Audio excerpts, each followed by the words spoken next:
Global Eyes. Welcome to Global Eyes, a DW security podcast that brings fresh perspectives to global issues. If you're catching us on YouTube, of course, please like, subscribe, comment, share this with your friends, and of course, anywhere else your ears go for podcasts. My name is William Glucroft. I'm a security reporter at DW. My intrepid co-host is not here this week, Isha Batyasana, but we have a great guest host filling in for her. Hi, my name is Waslat, Hasrat-Nazimi. I work as the head of the Afghan service at Deutsche Welle, and I'm very happy to be here, very grateful. We are a team of 40 people who still try to bring information inside into the country, and but also to the diaspora in Europe and the US. So it's been a very tough deal in the past 2 years since the Taliban took over. We had to evacuate all of our correspondence, but it's been also very fulfilling, and I'm very grateful. So we do cover Afghanistan and Afghan topics still. So this is also why I'm also into security, Afghanistan and the region, and I'm very happy to be here today.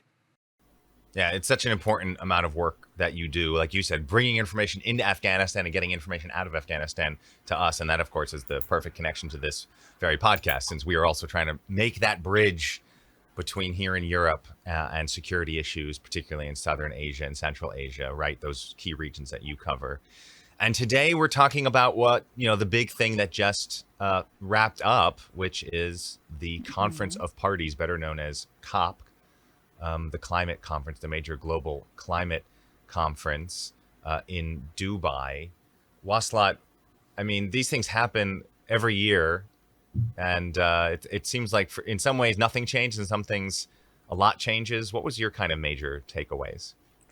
I think I was very surprised that they held it in Dubai, because I don't know if you've been to Dubai. Have you, William? I have unfortunately not. Only seen many pictures in movies. Okay, So I only have because the imagination. you don't connect Dubai with climate and environmental issues at all. So I was very surprised about that. And also the fact that all these people had to travel to Dubai, and there's no way of, taking the train or going by bus or whatever. So that was really surprising to me. I don't know. How did you feel about it? Yeah, I mean, you see that. I feel like it's very similar to all these major global conferences. You see this also, some double standards with like the Davos, for example. These massively wealthy people flying with their private jets, and they talk about how to make the world a better place. So, yeah, it's curious. On one hand, you have these oil-rich states, or states that have gotten rich off of oil and are still very heavily invested in oil. But at the same time, they are major players, and they need to be heard and need to have a seat at the table. Fossil fuels are like this year's president at COP, right? Right. I mean, the very leader of the COP conference was himself, a major player, the head of the national oil industry. So, but at the same time, they play a role in this carbon transition. They play a role in all these issues of climate change. So it's a bit of a catch-22. You can be cynical about it and say, look at all the hypocrisies and double standards, and there's legitimate arguments there and criticisms that we're going to get into today. But at the same time, you can't ignore these players and these interests and these stakeholders. So, and as always, it's a glass half full, half empty. On one hand, the half empty, we're way off our targets. We're not anywhere near where we need to be. On the other hand, the idea of getting some 200 countries together into a major global conference to agree on anything, let alone how people take their tea, is impressive. So I think there's some recognition needs to be given to just getting people in a room to discuss and debate. And that and last keep the push conversation about, going. Yeah, exactly. Yeah. And to get that last push at the end of the conference about, the phasing out of fossil fuels. And, the criticism was, well, it only happened, that language only got into the text because of protest. Yeah, but because of that protest, that protest was listened to. So it really is, for me, a very much a perspective of glass half full, half empty. And I think there's legitimate arguments on both sides. Yeah, but I mean, you were just mentioning protests. So this year, I don't think we had any protests at the sidelines of the conference, which you could usually see in other countries. And I think that was also really missing. But I mean, that's if you have a conference in the United Arab Emirates, it's very hard to do something like that, right? Because of freedom of expression, which is also a big issue. But still, yeah, I agree with you. much easier to control information and control the narrative when you're in a country like the United Arab Emirates, or we've had previously seen in Egypt, for example. But of course, not to look too above board. I mean, there's obviously issues of protest and freedom of expression in places like Germany and around Europe as well. But fortunately, that's what we have this podcast for. We have two fantastic guests who really know their stuff on climate and the security implications of climate, especially when it comes to areas of Southern Asia and Central Asia that we want to talk about today, because that is what is so important. These countries and these, huge amounts, huge swaths of the global population that are going to be so, and already are so desperately affected by the impacts of climate change. So let's bring in our two guests today. We have Ritu Bharadwaj. She's based in London, principal researcher at the International Institute for Environment and Development. Thank you so much, Ritu, for joining us on Global Eyes. I'm really happy to be joining this podcast as well. And as I was listening both of you discuss, I would say this COP was not like any other COP we have visited before. I've at least joined 7 COPs before, and this COP was different in many sense. Of course, the issues that came out in this COP was much different. Like for the first time, fossil fuel, not phase out, but transition was mentioned. That elephant in the room was addressed to some extent. But there's still so many gaps which we can cover as we discuss further. But the biggest difference for me was the way COP was organized. It was almost like a mini city. I am used to seeing 50,000 people in COPs. This year, I was told it was 107,000 people. So it was clearly double of what we see. It looked more like a trade fair than a COP. So for me, there were many new things that emerged in this COP, and we kept complaining about lack of food and water in Sharm el Sheikh. For me, this time it was no different. There were plenty of cafes and plenty of water points, but it's just that it was so huge. We were always rushing from one meeting to another. So yes, so that was the other issue. But I'll let you go on with the introduction of the second guest. That's a great scene setter. Waslat, I'll turn it over to you to bring in our second guest. Thank you. So we also have Dr. Agdas Afzal with us. He's an associate professor of economics and public policy at the Habib University in Karachi, Pakistan. Thank you for being with us today. Thank you very much. I'm very pleased to be here, and I'm looking forward to engaging with all of you on this very important topic, especially with respect to COP28 and all the very interesting communique that has been issued at the end of this very important meeting. Yeah, so let's start with that because, of course, this episode is coming out after the COP is finished. We're moving on. We want to look forward. So let's sort of tie up COP and then move on to the bigger issues. Rito, since you were actually at COP, can you go into a little bit more of what you were saying about how interesting it was, how different it was, your impressions, and what the major takeaways were in real terms, not just in the political and diplomatic rhetoric? For me, of course, fossil fuel phase out, or in some sense transition, was addressed. But for me, a big issue is how much of that transition is just, and what we are talking about, is it optimal? So for the first time in last 30 years, I remember the first COP, it was the AOSIS, the Alliance for Small Island Development States. They came forward with the issue of climate justice, that they should be compensated for the land that they're losing because of sea level rise. And since then, this issue has been really contentious, really sticky. Nobody wanted to ever even mention loss and damage in the climate negotiation space. But it was only 2 years back at the Glasgow COP that it first started to come in. And the last year, loss and damage fund was announced, but there was no resourcing, so it was just a dummy fund. And in the very first day of COP at Dubai, this fund was announced, and gradually over the course of COP, 770 million came into, and countries came forward and committed funding. Do you know how much is the bill for addressing loss and damage? It runs into trillions. Like just one small estimate says we would ideally need $1.9 trillion to deal with loss and damage. What's on the table is 770 million, 800 million, even if you consider as a round figure. It's not even a fraction. So what do you do with it? And then it's just 1 year commitment. So there is no pressure on any other developed countries to give any funding subsequent years. So for me, even though there are some good big issues which is being addressed, at least has come for discussion on the table, but the biggest challenge, which is around climate finance, that is still not there on the table. And there are implications. The implication, there is a cost of inaction. So when you don't support countries and communities on the front line, what happens? You are a security reporter, and I'll tell you, we've been like one of the first groundbreaking analysis or research in this space was my paper, in which we, for the first time, we explained that how climate change is driving migration, not opportunistic migration, but distress migration. And when people are left to fend for themselves during this process of migration, they get exposed to modern slavery, they get exposed to trafficking. Whenever there's a flood, there's a cyclone, media comes forward and covers that in a big way.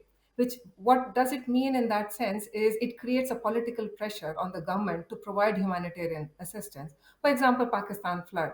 Media really covered it. At least some sort of humanitarian assistance went into the countries.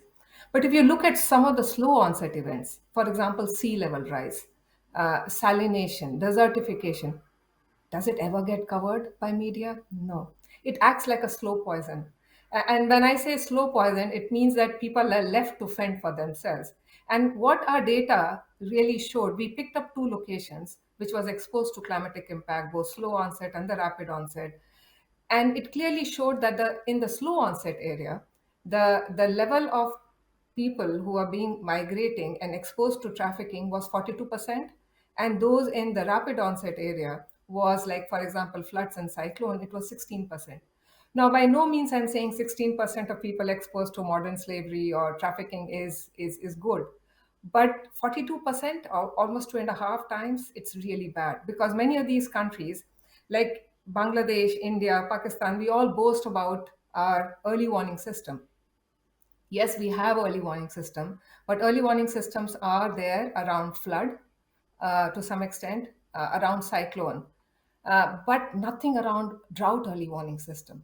Nothing around, like, do we have any early warning around? There are so many places. We did a research in Bangladesh's Urichar area, where every household had been displaced minimum 3 times to maximum 7 times, which means, like, they move and then they again have to move, again have to move, and every time they move, their resources deplete and they become more and more vulnerable, and it's the women and the girls who have to bear the brunt of all those impacts. Right, Agdas, So Ritu, I mean, you're bringing in so many important issues, which we want to get into, exactly how climate change has so many other knock-on effects in a security sense. Agdas, can you zoom out for us for a little bit? Since you are really at this intersection of sort of economics, social policy, how climate change affects that, and we are here on a security podcast, can you make that connection clear for us? What are the security implications here in maybe ways that people don't necessarily think of security as such?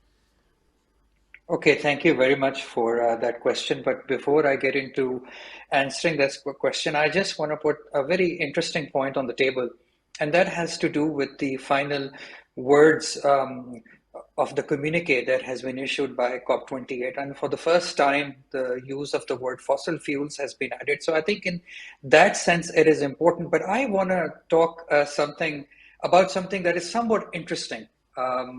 About the use of this word, and then I will come back to the question that you Sure.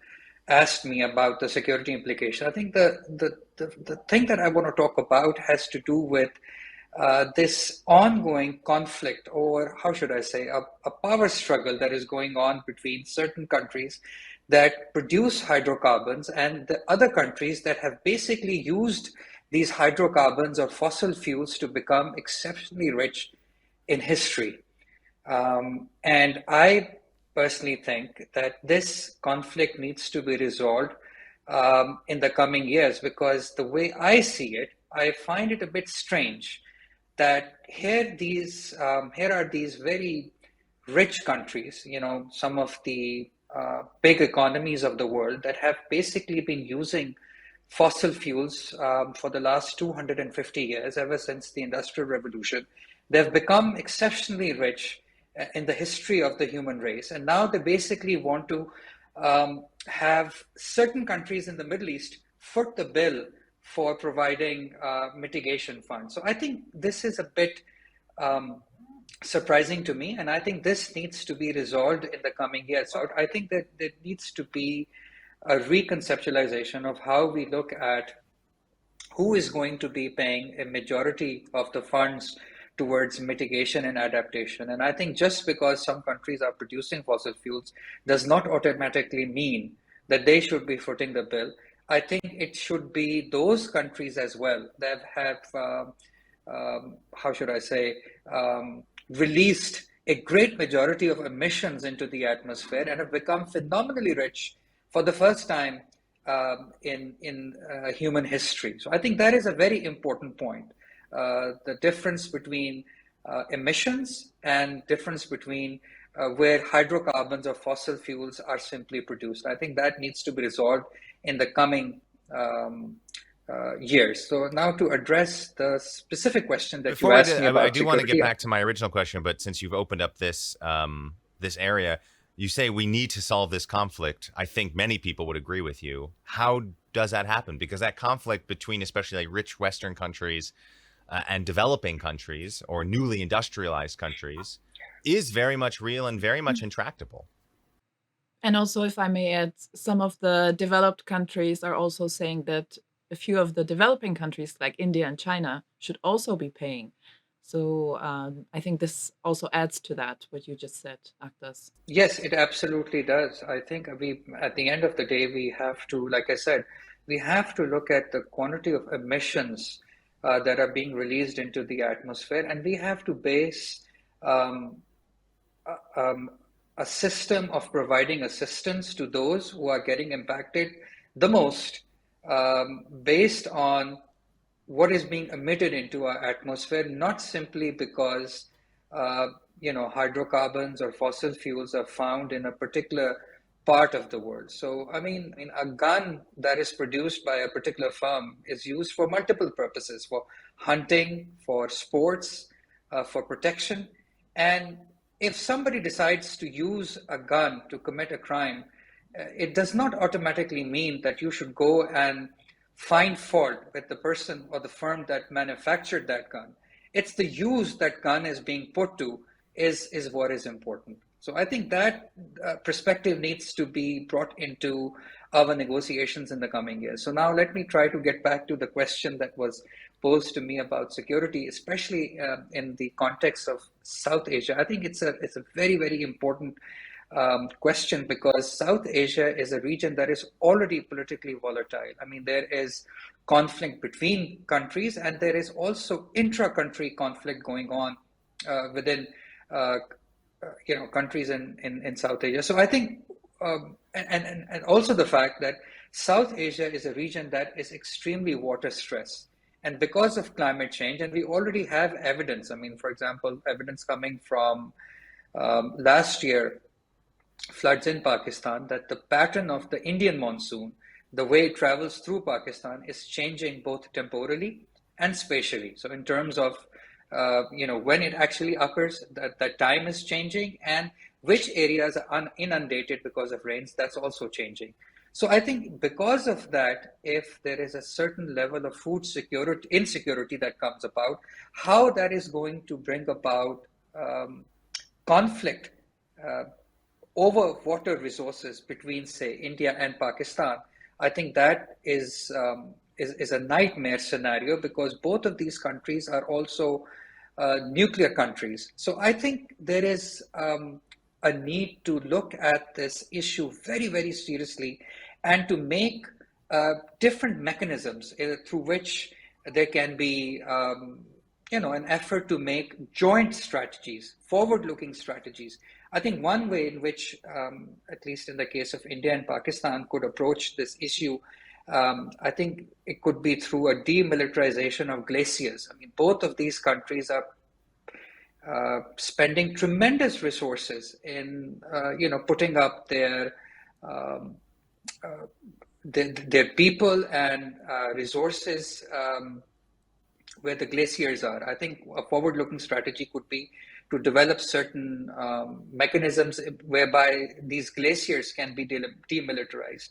There could be a mechanism to share data between all of these countries of South Asia, because all of them are equally facing this threat of climate change. And I think finally we need to look at developing certain cooperative disaster response arrangements, because it has been seen that whenever disaster strikes, I mean, be it floods in Bangladesh, Pakistan, or tsunami, or rains in India, it has been seen that the kind of disaster response that these countries can muster is really not sufficient. So I think maybe a great way to approach this would be to have a joint cooperative disaster response secretariat that can probably come together and coordinate relief efforts in whenever disaster strikes in any one of these countries. So I think these are some of the things that I wanted to put on the table, and I would be interested in finding more about my ideas or what I put on the table from all of you. But given these geopolitical tensions between India and Pakistan, Ritu, what do you think? What's your take? Do you think that there could be an actual cooperation in terms of climate effects? You see, this is something that we all need. We need more of inter-country regional cooperation, because we have clearly seen that the multilateral systems don't work.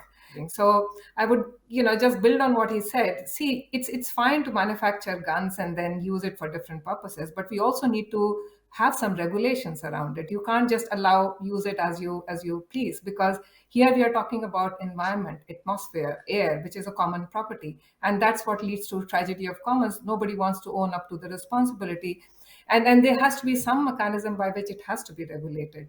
Now, coming back to the South Asia region, a very important issue about water was raised. Now, in the entire region, it's not just about India, Pakistan, it's about India, Nepal, India, Bangladesh, all these regions, the entire region, we have shared river basins. But we've all seen that, this region in itself, it's quite volatile. We have a lot of historical animosity. There are some good cooperation between countries, but, overall, regionally, we haven't seen it working well. Even SARC, it is there, but we haven't seen it working well. Now, coming to the river basin, how do you even manage river basins when you don't even have data sharing? The river flow data are not available. What you and I myself work on Ganges, in Kosi, in Brahmaputra. So it's not just related to this region. If you look at Brahmaputras flow into Assam and all those areas, so you also have to bring China in the mix. So, and I totally agree that there has been a lot of action or activities around some of the northern states in India, especially because of the military action. And that is leading to a lot of landslide. A lot of infrastructure is being developed in that region. So that is leading to landslide. A lot of other instability is happening. But I'll just move beyond that. See, water has been an issue even with or without climate change. It has always been a contentious issue within that region. Earlier, we had one cyclone in 2 years. Now we have 2 to 3 cyclones in a year, which means people are being pushed and pushed. So, of course, the border between India and Bangladesh, or border between India and Nepal, it's quite porous. So you can't really stop people from coming in, and you can't really stop, because it's about devil and deep sea. So if they stay there, they're going to die. The entire area is flooded, so they have to move into this area. So what happens? They keep getting pushed again and again, and that's the time when we've seen so much of climate migrants or climate refugees coming in from Nepal and Bangladesh into India. And from India, what happens is, because we are not recognizing that climate is really pushing people into countries, and despite this being such a big issue, we don't really see this being acknowledged. And I mentioned about IPCC's assessment is considered like, This being the that really UN's gives the panel on UN climate. Intergovernmental Panel on Climate Change. So there they have recognized that migration is increasing, because for a very long time this debate was going on whether climate is really pushing migration. At least now that debate is settled, they agree that climate is pushing people into migration. But what they acknowledge is only IDPs internally. They only acknowledge that people are getting displaced internally and not cross border. So when you don't acknowledge that, and there's political economy around it, because people within sitting in the Western world, especially the northern part of the globe, they don't want to accept that because of their inaction, all the refugees are coming into their country, and they have a part responsibility around that. And that's why you don't see some of these evidence landing in IPCC. Now, if you don't accept that, then it leads to many of, as I said, proliferation of illegal activities. For example, countries like Bangladesh, India, Nepal, they don't even acknowledge the word modern slavery. So when we come out with research in that area, we qualify all of it as trafficking, and then put a footnote there that, all of modern slavery is what? Modern slavery is forced labor, exploitative labor, debt bondage, bonded labor, and so on.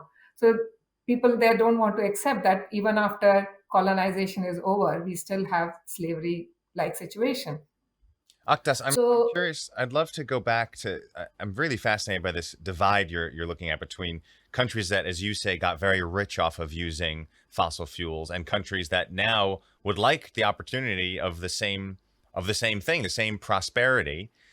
What would you see as the equitable, from your view? What is the equitable role that those rich countries should be playing in supporting other countries to A, become prosperous, but B, we are at a time, regardless of the historical morals of it, that we just can't afford to go down that path again of uninhibited use of fossil fuels. So what is that role? What is that relationship?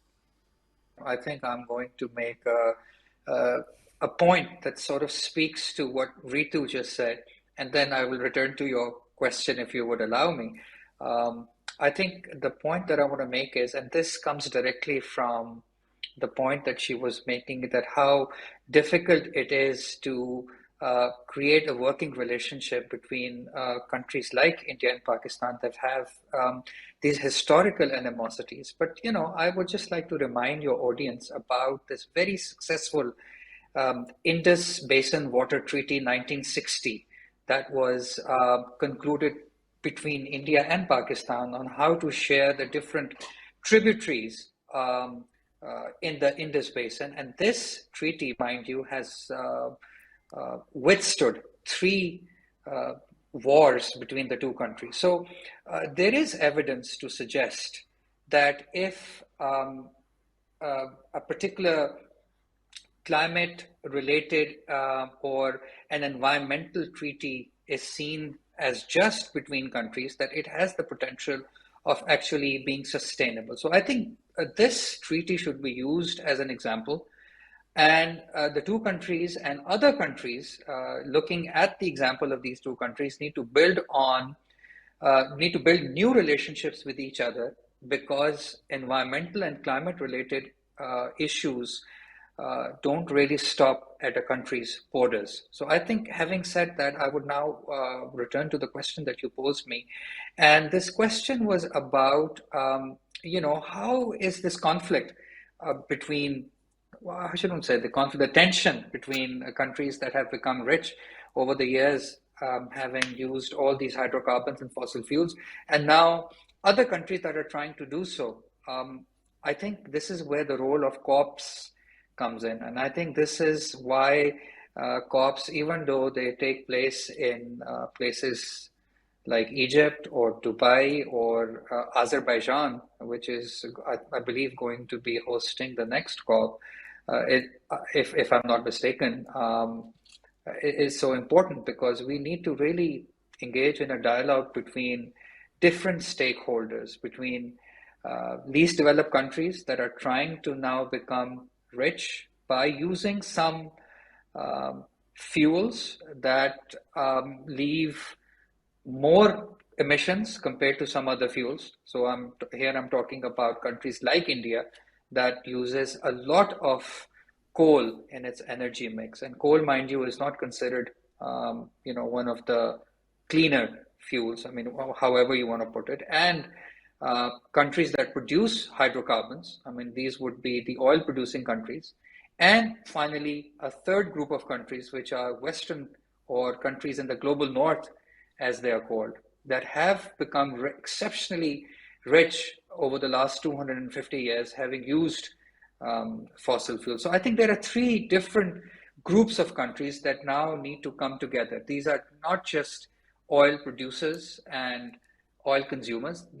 These are countries that have become rich, having used hydrocarbons and fossil fuels, countries that produce hydrocarbons and fossil fuels, and countries that are now trying to become rich using fossil fuels and hydrocarbons. And this is where the role of COPs becomes so important, that somehow um, this three-way contest needs to be negotiated. And I think when you look at the communique, the joint communique or the statement that has come out from COP28, it's so important that for the very first time, the term fossil fuels has entered into the communique. So one hopes that in the coming years and decades, I don't know how much time we have, but in the coming years and decades, this three-way context can be negotiated in such a way that it's just and it's orderly and sustainable. Right. I want to bring Rito back in here because you were at COP. I'd love to hear your insights, but specifically, I mean, yes, the oil industry, fossil fuels are, of course, a stakeholder. They can't be ignored. But from your perspective, what you've seen, are they serious about moving beyond a fossil fuel world, a fossil fuel reality? See, I think countries like Saudi and others, they are catching up with the reality that they will have to move on, and they are actually taking an active step. As I said, I was in G20 Secretariat earlier, and I knew that country was really trying to secure its future by investing more into tourism and other spaces. But I'll just build on what was just said, and I would say that, see, you can't really say that it's not so simple when you say that let's transition from a fossil fuel based economy to a low carbon economy. There are many elements to it. Firstly, do you know how much is the carbon footprint of an individual staying in US or Germany or UK compared to the carbon footprint of one individual in India, Bangladesh, and let's even go to some of the African countries? It's not even 1/10, 1/11th. It's one 300th. So 300 times higher carbon footprint of one individual. You're talking about transition, you're talking about fossil fuel phase out, but are there alternatives available? See, climate is not operating in isolation. It's operating in a situation where you have a range of other issues also operating. And Dr. Asdak is an economist, and most recent research that we carried out, we found that especially, so Nepal was one of the countries which we covered.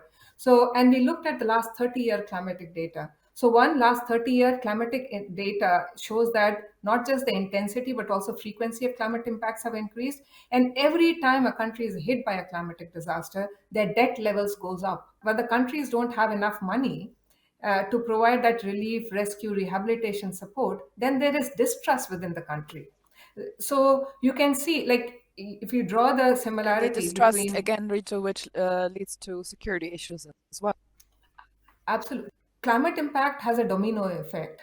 So domino effect if you don't provide support. So there's a cost of inaction, and it leads to secondary and then the tertiary impact. So what we are seeing in India in some areas where there's no crop insurance, there's no compensation for crop damage, there was increase in farmer suicide. We picked up the data of our 5 states where farmer suicides had increased, and we correlated it with the rainfall deficit. So for every 1% increase in rainfall deficit, we saw that the farmer suicides increased. And in places where the government had provided adequate social protection, their farmer suicide, despite the rainfall deviation, did not increase.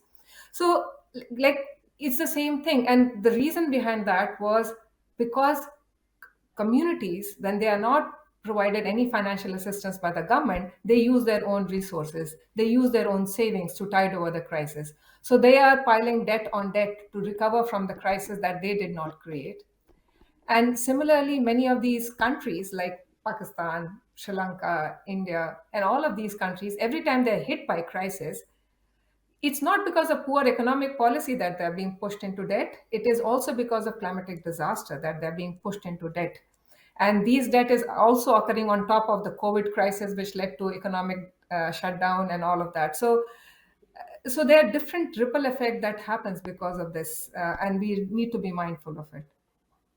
But that's very interesting because obviously at Global Eyes, we look at the reality of South Asia and how they experience it. And it looks like the reality of Asians is very different from the reality of people in the, I don't know, let's say US or Germany who experience the effects of climate change.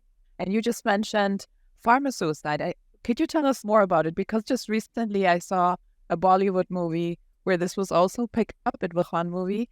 And it was very interesting to me because I didn't know anything about it. And maybe our listeners would like to hear about this more as well. See, what has happened is is that movie Peeply Live? Peeply Live, yeah. Yes.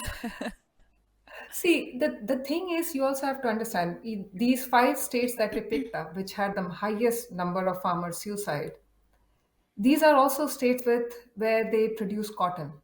And we looked at the data of last 20 years and we saw how the cotton farmers have gone from traditional cotton varieties to now BT cotton. Now, BT cotton requires more water, more fertilizer, more pesticides, which means they have to invest more to produce those cottons. And as a result of that, and also because climate change is a reality now, which means that water distress that they faced like 1 in 5 years. See, drought in many of these states, it's not a new term. People have been facing drought, but if you have one drought in 5 years, you recover from that drought.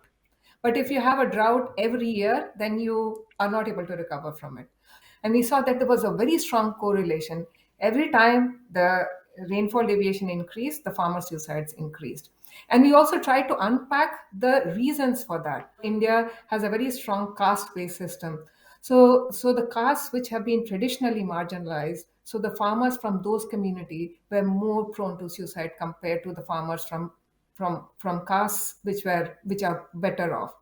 So the predisposing factors are bad. And you can draw the simile with many of these developing and least developed countries because they have a development deficit. So when they are hit by a climatic disaster, they don't have the infrastructure, they don't have the wherewithal to recover from those impacts, and therefore they get impacted more. So same level of flood can cause a much more damage in for example Pakistan compared to that in Germany. If you remember, in Germany in 2021 we had one of the worst floods. Right, the major But floods in Western major Germany. floods, and Germany not just recovered from it, it bounced back better. Because the climate crisis, and I want to direct this first to Agdas for his views to wrap up, and then of course to Ritu. There are so many points of conflict and division that the climate crisis can worsen, but because it is a global issue, and as I believe Agdas pointed out, these spill over borders, is there also an opportunity, like what we see with COP, for all of its failures and all of its shortcomings, a chance for groups and for countries and interest groups to come together? Yes, there are new ways of coming together so that this is just not a race to the bottom, so that this is not a zero-sum game, but not within the confines of the present global order. This present global order basically came about at the end of the Second World War. And I think solutions can be found, but for those solutions to be found jointly by a great majority of nations, you are going to have to conceptualize and implement a new set of institutions in the world. I mean, so I'm basically now thinking about a climate IMF, or an IMF for the least developing countries. So joint solutions can be found. The world has done that before, but not within the confines of our present global order, not within the confines of these institutions put together by the victors of the Second World War. And I think for this reason, we need to conceptualize a new global order whereby countries of the global south will have a how should I say, more say than what they have compared to what they have right now. So, I mean, when I talk about a new global order, I'm basically talking about countries like Afghanistan, countries like Pakistan, Bangladesh having a, a much bigger say. Afghanistan is not even included in the COP, right? Agdas. So even though it's the seventh most affected country in the world. Right. I mean, so this is the reason why I'm talking about a new global order, whereby these other countries are going to have a bigger say about how to address some of these huge global problems like climate change or denuclearization or what have you. Yeah, I think maybe for global eyes, a new global order is a good place to close the conversation for now, which of course is not at all a close to the conversation overall. Waslat, I mean, so much information here. We're talking about migration. We're talking about debt servicing, and even the ability to take on debt. It's so many of these little things that really aren't so present in people's everyday lives, nonetheless affect people's everyday lives.